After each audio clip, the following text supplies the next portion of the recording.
शिरपूर शहराच्या विकासासोबतच बोराडी गावातही उपसरपंच राहुल रंधे यांच्या नेतृत्वाखाली विविध विकास कामे वेगाने सुरू आहेत. त्यामुळे गावाच्या प्रगतीला नवे बळ मिळत असल्याचे दिसून येत आहे. बोराडी येथे उभारण्यात आलेले शिव मारुती मंदिर अत्यंत भव्य, सुंदर आणि मन प्रसन्न करणारे आहे. या मंदिरामुळे गावात आध्यात्मिक वातावरण निर्माण झाले असून ग्रामस्थांना सकारात्मक ऊर्जा व चैतन्य मिळत आहे. बोराडी गावाला कर्मवीर अण्णासाहेबांचा प्रेरणादायी वारसा लाभलेला आहे. रंधे कुटुंबीय हा वारसा धैर्याने व निष्ठेने पुढे नेत आहेत. विविध सामाजिक, शैक्षणिक आणि विकासात्मक उपक्रमांच्या माध्यमातून त्यांनी गावाला अनेक पुरस्कार व सन्मान मिळवून दिले असून बोराडीचे नाव राज्य पातळीपर्यंत पोहोचले आहे. येत्या काळात बोराडी गावाचे नाव दिल्लीपर्यंत नेण्यासाठी रंधे कुटुंबीय प्रयत्नशील असल्याचे प्रतिपादन शालेय शिक्षण मंत्री अमरीशभाई पटेल यांनी केले. ते बोराडी येथील शिवमारुती मंदिराच्या प्राण प्रतिष्ठा सोहळ्यात बोलत होते.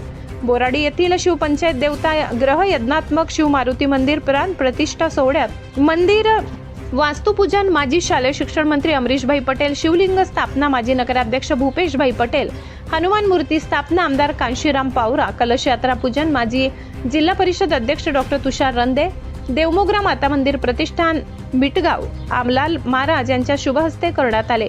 कार्यक्रमाला प्रमुख पाहुणे म्हणून शिरपूर नगरपालिकेचे नगराध्यक्ष चिंतनभाई पटेल, जिल्हा परिषदेचे माजी उपाध्यक्ष देवेंद्र पाटील, शिरपूर कृषी उत्पन्न बाजार समितीचे सभापती केडी पाटील, शी6 काचे चेअरमन माधवराव पाटील, भाजपा तालुका अध्यक्ष भरत पाटील, सांगवी भाजपा मंडळ अध्यक्ष योगेश बादल, थारनेर भाजपा मंडळ अध्यक्ष वीरपाल राजपूत, शी6 काचे माजी संचालक साहेबराव पाटील, किसान विद्या प्रसारक संस्थेचे सचिव निशांत रंधे, खजिनदार आशाताई रंधे, धुळे नंदुरबार जिल्हा बँकेच्या संचालिका सीमाताई रंधे, नगरसेवक रोहित रंधे, माजी सभापती सत्तारसिंग पावरा, डॉक्टर हिरा पावरा, माजी सदस्य छगन गुजर, राजेंद्र पाटील, सरपंच सुखदेव मालचे, श्यामकांत पाटील, जिल्हा परिषद सदस्य सखुबाई पारधी, मोहन महाजन, चंद्रसिंग पवार, पंचायत समिती सदस्य लताबाई कोकणी, सरपंच हेमंत सनेर, सरपंच अंजदे राजेंद्र पाटील, टेभेपाडा, सरपंच बापू पावरा, माजी सरपंच दिलीप तडवी यांच्यासह शिरपूर तालुक्यातील सरपंच, उपसरपंच, ग्रामपंचायत सदस्य, सोसायटी चेअरमन व भारतीय जनता पक्षाचे विविध पदाधिकारी, ग्रामस्थ, शिवपंथी संत मंडळांचीही मोठ्या संख्येने उपस्थिती होती.